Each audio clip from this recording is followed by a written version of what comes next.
Welcome to Taking the Reins. We're joined by Anthony Delpech, which is quite an honor to speak to him, especially as he's a former champion jockey and well respected in his own right, and now the brand ambassador and racing manager for Hollywoodbets. Anthony, thank you and welcome.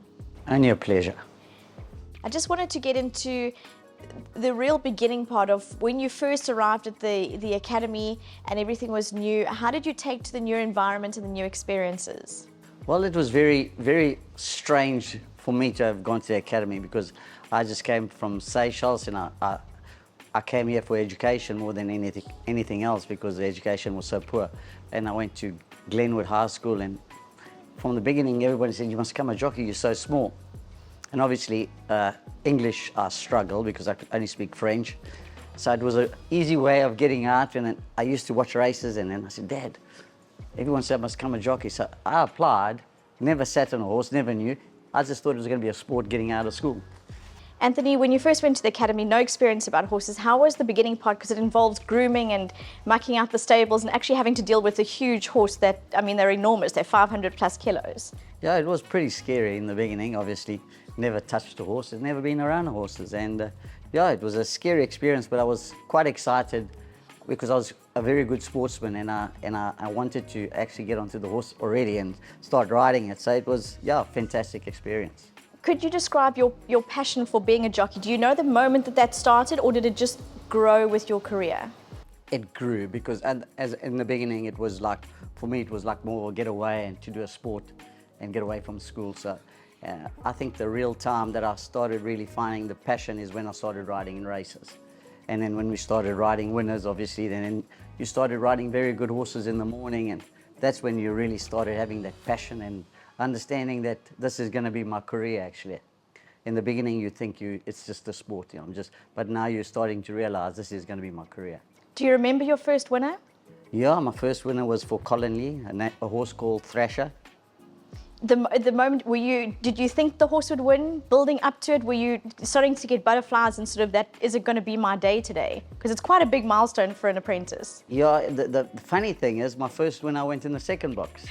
I actually beat Michael Roberts, and he went in the winner's box. I didn't really get to enjoy my first winner, so that's a bit funny. Yeah, got to the pull-up, and I thought maybe I might have got up, but he was pretty confident, and the numbers came up, and I only got to take photos afterwards and everything else for my first winner. So I didn't really get to enjoy my first winner as much. With that, you've mentioned now Michael Roberts. Riding with that sort of caliber, did it really set you up to aspire to get to that level? Yeah, I think Michael Roberts was one of the guys that I looked up to, and I always wanted to follow. And as a young kid, I always watched his racing videos, and because I thought he was a very tactical jockey, and things that he did in races a lot of other jockeys wouldn't do, and I wanted to learn that way. Did you learn a lot in the jockey room? You know, being amongst these type of people, especially you've mentioned Michael Roberts, and learning from them as the race days went on and just discussing it with them? Yeah, I had one or two people I liked to ask things when I was riding, and I was pretty much of a quiet person in the jockey room. I didn't really say too much, I kept to myself a lot. But I always, if there was something I wanted to learn, I would ask. I would always ask. I had Felix Gutierrez, I think his locker was pretty close to me, so Felix didn't really talk too much, and you couldn't really have too much of a conversation with Felix. He was like the most dedicated jockey I've ever seen in my life. I think also Felix he's a great person to mention because it was about his, like, physically as an athlete, you know, without the horse. He was very dedicated to that. I think he's one of the most dedicated jockeys I've ever seen, and I was privileged to obviously ride with him here in South Africa, and I spent 5 years with him in Hong Kong just to see how dedicated and the passion that he drove me to become so dedicated too. Just those small people along the road like Jeffrey Lloyd, and Jeffrey Lloyd for me was like a natural talent. You get like Michael Roberts, who's naturally talented, and I feel like a jockey like Felix Gutierrez is a hard worker. That's how he became so good, and I think that's what I am. I'm not a natural talented rider, but I worked hard to get it. That's my question is, what do you think it takes to be a champion jockey? I think it's dedication and passion. You have to have that drive, you know. There's a lot of young riders now that I see that has got such good talent, but they haven't got the drive. you have to have that passion and that drive to be a champion. When you came out your apprenticeship, did your career take off, or did you have some rocky years and sort of highs and lows through being a jockey? I was very lucky in the beginning of my apprenticeship. I didn't really do so well, but towards the end of my apprenticeship, I was champion apprentice my last 2 seasons, and I came out of the academy really flying and doing well. And so I had options, and I had a lot of trainers actually wanted me to ride for them. But Joe Joseph was my boss since I was an apprentice, and like I felt terrible to leave him because I had so many. So he just said, "No, listen, you've made it now. You know, take the opportunities of the big jobs that you were given." So I rode for Herman Brown, Old Man Brown. I rode for Michael Airy in the beginning, and then I got a big job with Lance Salzman, which had horses all around the country, and that's what opened really the door for me. Was traveling, nowadays jockeys get on planes all the time, was traveling as popular back then? I don't think so. I used to travel. I think Kevin Shea and I used to travel a lot together. And then obviously Jeffrey Lloyd used to travel for the big races. I think at that time Jeffrey wasn't really chasing the title or anything like that. Yeah, Kevin Shea and I spent a lot of times on the aeroplane. Talking about chasing the title, when you went into, we could call it setting the record of the most winners in a season, did you go in with that intention? No, it was never my intention. Obviously I had a very good job, and I had I had a stable in Johannesburg, David Ferraris, and in Port Elizabeth I was riding for Allman Krief, Stanley Krief at that time. And I never really had a stable in Cape Town, and in Durban I had a Herman Brown was my boss at that time. So I was really powerful, but what really made me chase it is the first 3 months of that season I rode 100 winners, and I thought, wow, that is quick. So I thought, then I sat with my 2 agents, which was Ray Curling and Guy Farrell. And then we worked around planning and to try and chase it and get the record, which Pierce Stratham had just set the year before.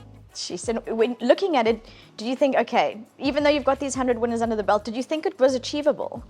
Yeah, I wanted to have a goal, and I thought this is an opportunity for me to. I'm really got this opportunity of riding for all these powerful stable. Let me try and break it, and that was my mission. Once the first 100 winners came, I said, let me go for it now. And I made plans, and we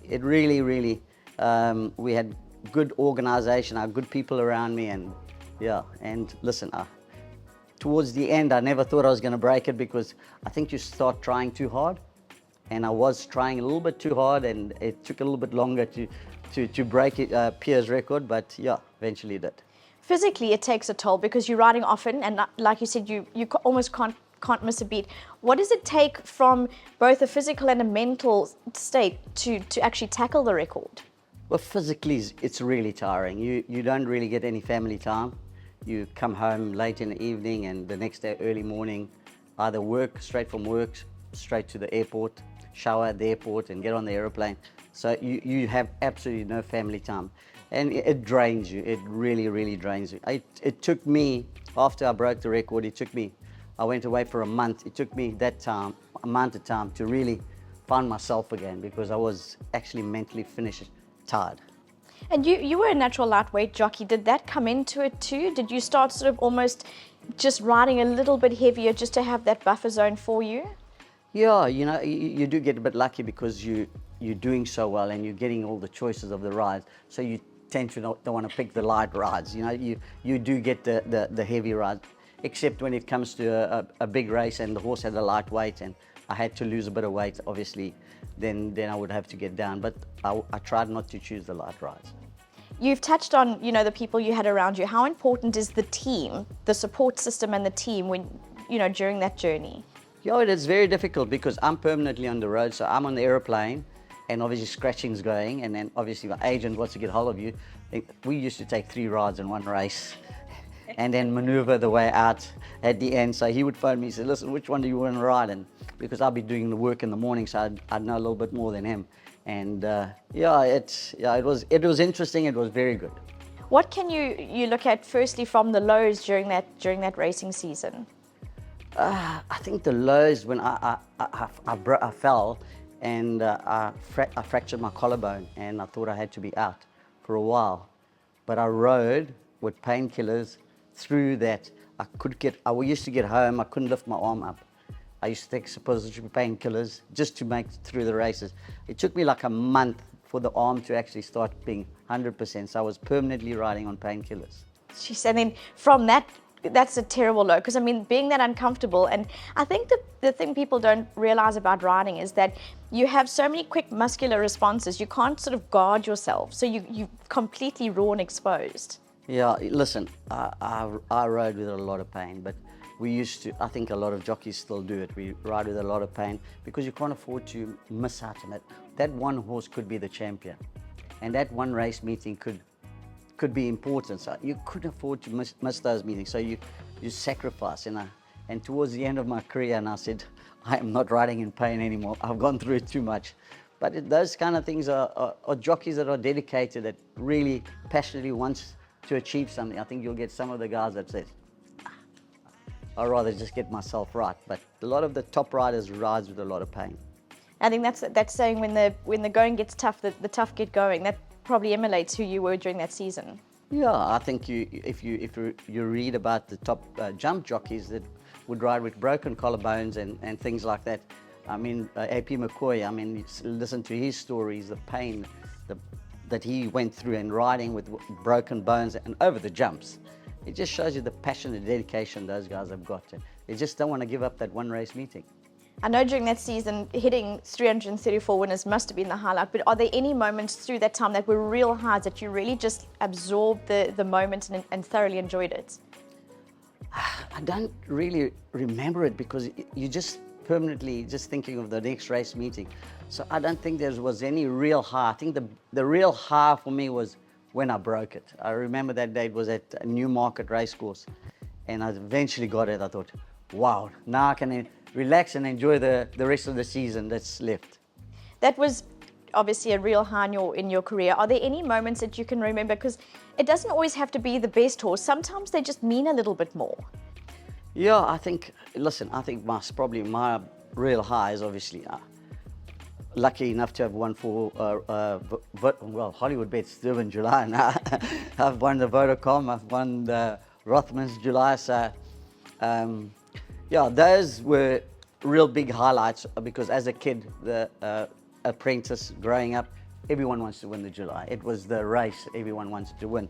So lucky enough to have won it 4 times. Those were really big. And services, Bold Silvano's in front, Irish Flames trying, but Bold Silvano a wing on every hoof. I've won big races in Dubai, I've won big races in Hong Kong. It's the same. It's even if you've won it twice, it feels like the first one. But I think my biggest high probably was when I went to Hong Kong and the first time riding Vengeance in the Rain in the Derby. And like the Derby there was like the ultimate race. If you won the Derby, you were a good jockey. It wasn't anything else. And he was 6-10 favourite. I don't think I slept that whole night. Got up, walked the racetrack in the morning and walked with the earphones. I shook, my hand was shaking like this in the parading. And I think when that race was finished, I really it was like, that was most probably one moment I think I'll ever forget in my career. I think the incredible thing about Hong Kong racing, and it's something to experience, is when you sweep into the straight, it's packed. And I mean, can you hear the crowd? Is it even part of your experience riding through the finish? Yeah, it brings a lot out of you. That's one thing about Hong Kong. It really brings a lot, and the passion. And the one thing about when you ride there is the jockey club, the staffs, say you must enjoy the moment. And we don't get to really enjoy the moment here because we're not allowed to raise our stick at the finish. In Hong Kong, you're allowed to stand, and then afterwards you trot in front of the crowd, waving to them and take pictures. So they want those interaction with the public, which I think is very good for racing. It is, and you have, you often hear people's stories of when, they're young or they're kids and they look up, like you've mentioned, watching the Hollywood July, it's one of that thing that you aspire to. But I want to just shift gears.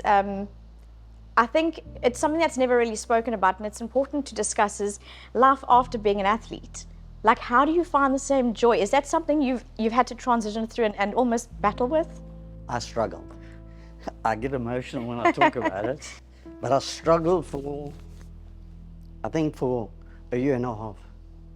I couldn't didn't want to get out of bed, struggle, because I was the champion jockey the year before, and the year that I broke my neck as I was leading the log by 30 winners. I was most probably in the prime of my, although I was 49, but I felt I was never riding better than what I was riding. So I really, really struggled through that, and it took, when I got the job with Hollywood, things changed. Do you lose your identity as a person? You definitely do. Yeah, I think that's the hardest part, is you lose that part, and you don't know what to do with yourself. The scary part is you don't know what to do. You're so used to getting up every morning at 4 o'clock in the morning and going ride the horse, and now I've got nothing to do. And what am I? Who am I? And it took me a long time, and I think the greatest thing that happened to me is getting the job at Hollywoodbets, and it made me I started enjoying races, because I didn't want to watch races. Of course. So I started enjoying it again. And is it really fulfilling being a part of it? I know it's a different aspect, and you can never again replace being on top of the horse, but do you think it's something that you never thought you could enjoy so much of the sort of grandstand side of it? Yeah, listen, I really like in the last 2 years, when obviously winning the Group 1s, that was always my passion for Hollywood, to be able to get them to win the Group 1 races. And I done so much emotion at the races when our horses are winning, and I've got trainers next to me screaming and shouting, and he says, I'm just quiet. I just watch the race. Except when winning the big Group 1s, those meetings that I really thrive and enjoy, and I feel great that we've achieved something with the Hollywood team. And yeah, I think it's something that gets me up every morning, and I actually can't sleep sometimes, because I'm always thinking of new things to do for the team.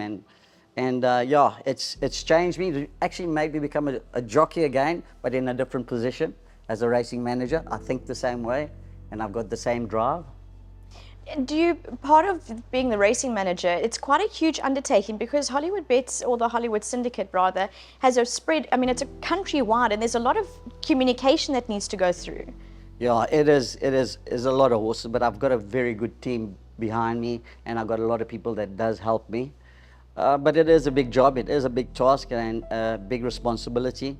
But the great part is Owen trusts me and always lets me make the decision. And as he says, you're the boss, it's your job. When you fail 3 years down the line, then I'm not making that decision, you've made the decision, which is fantastic. So he allows me to make decisions with giving trainers horses, and making different decisions, moving horses to different centers. And yeah, that's very, very special.